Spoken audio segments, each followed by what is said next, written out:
Houve um período em que o pecado era devidamente reconhecido pelo seu nome. As pessoas não temiam chamá-lo de pecado, e existiam padrões e limites morais amplamente aceitos.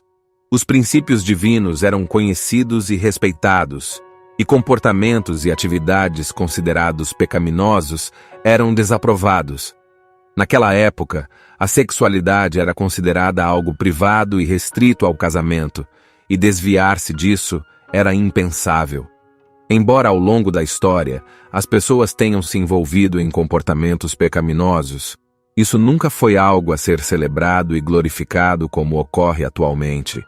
Infelizmente, parece que forças negativas estão agindo discretamente nos dias de hoje, minando esses padrões e limites morais que anteriormente eram tão respeitados. Por meio de sua astúcia e sutileza, o diabo encontrou uma maneira de minar os valores divinos relacionados à sexualidade. Ele se infiltrou no entretenimento, na música e em todas as formas de mídia disponíveis. Embora a palavra de Deus estabeleça que o casamento é honroso e que a intimidade deve ser mantida pura, o diabo distorceu esses valores e promoveu a fornicação na música, no cinema e na sociedade.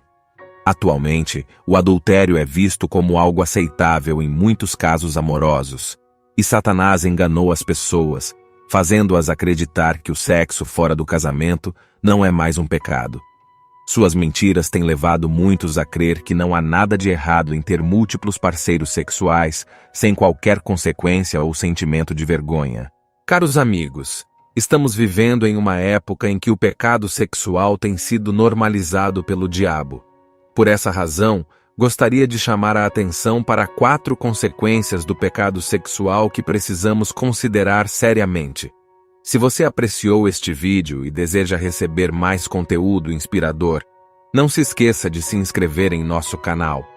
O primeiro efeito do pecado sexual é a abertura de portas espirituais com outra pessoa, e muitas vezes desconhecemos o que se esconde por trás delas. O significado disso é que quando nos envolvemos em pecado sexual, estamos transgredindo contra nossos próprios corpos. A sexualidade é uma dimensão espiritual e foi concebida por Deus como um vínculo espiritual entre marido e mulher. Conforme nos ensina a Bíblia, o homem deixará seu pai e sua mãe e se unirá à sua esposa, e os dois se tornarão uma só carne. Mesmo quando esse princípio é distorcido, ele mantém sua validade, inclusive no contexto de comportamentos sexuais fora do casamento. Ao nos unirmos a outra pessoa dessa maneira, estabelecemos um vínculo espiritual e nos abrimos espiritualmente. O ponto principal a ser considerado é que desconhecemos as experiências passadas da outra pessoa e com quais espíritos ela possa ter se envolvido, os quais agora podem estar ligados a nós. Quando nos envolvemos sexualmente com alguém, abrimos uma porta para o desconhecido. Frequentemente interpretamos as restrições sexuais estabelecidas por Deus como crueldade e limitação, quando, na verdade, Ele estava tentando nos proteger dos governantes das trevas desta era e das hostes espirituais malignas nos lugares celestiais. A pergunta que devemos fazer é: por que não prestamos atenção ao aviso de Deus? O primeiro efeito do pecado sexual é a abertura espiritual que ocorre. O segundo efeito é a criação de laços de alma e apegos com alguém que pode ser potencialmente destrutivo para nós. Além disso, existe o risco de assumirmos os espíritos de múltiplos parceiros e nos unirmos a pessoas que podem ser prejudiciais para nossa alma, espírito e vida em geral. É importante ter cuidado e escolher com quem nos unimos. Um exemplo bíblico notável é o caso de Acabe e Jezebel, registrado no livro de 1 Reis. Acabe já possuía um caráter perverso, mas sua união com Jezebel levou sua maldade a um nível ainda mais alto. Seu vínculo com ela foi extremamente prejudicial, não apenas para si mesmo, mas também para a nação de Israel como um todo. Quando alguém une sua alma a alguém cujos caminhos não estão comprometidos com Deus, corre-se o risco de abrir a própria alma para a corrupção. Desconhecemos qual influência a pessoa escolhida pode exercer sobre nossa própria alma. É importante lembrar que, quando se trata de pecado sexual, estamos falando de uma união de almas com outra alma. Ao nos unirmos com várias outras almas, que por sua vez também se unem a outras almas, criamos um emaranhado de conexões com pessoas que nunca conhecemos pessoalmente. Nesse contexto, torna-se difícil discernir quais almas estão presentes dentro de nós. Pessoalmente, prefiro ter apenas um vínculo de alma. É necessário permanecer vigilante contra influências corruptoras e proteger nossas próprias almas. O terceiro efeito do pecado sexual é a separação de Deus. O apóstolo Paulo nos ensina que o salário do pecado é a morte. A morte final é a separação de Jesus Cristo. Quando nos envolvemos ativamente no pecado, estamos nos distanciando de Deus.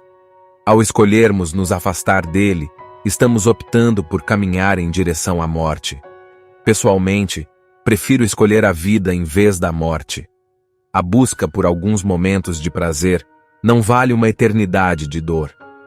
Relacionamentos casuais não se comparam ao nosso relacionamento eterno com Deus. Nada pode ser mais grandioso do que estar na presença divina. Devemos abandonar os pecados da carne e nos lançar na vida do Espírito. O efeito final do pecado sexual é que o desejo nos torna cativos. Quanto mais nos entregamos a ele, mais tempo permanecemos aprisionados. Um exemplo impactante que ilustra esse ponto é a história de Sansão, narrada nos capítulos 13 a 16 do livro de Juízes. Deus havia chamado Sansão para libertar seu povo dos filisteus, mas sua fraqueza pelo pecado sexual o desviou repetidamente de sua missão, prejudicando seus relacionamentos com mulheres filisteias. O versículo 3 expressa claramente essa situação, quando seu pai e mãe perguntam se não havia uma mulher entre seu próprio povo, e Sansão responde: "Pede-a para mim, porque ela me agrada aos olhos." Sansão foi totalmente dominado por seus desejos e acabou destruindo-se. Ele se tornou impotente, cego, e acabou em uma cela, desperdiçando seu potencial e falhando em cumprir o propósito para o qual Deus o havia chamado. É importante lembrar que envolver-se em pecado sexual pode nos afastar do propósito de Deus em nossas vidas. Queridos irmãos e irmãs, vamos nos afastar daquilo que Deus proibiu e nos dedicar ao que Ele aprova.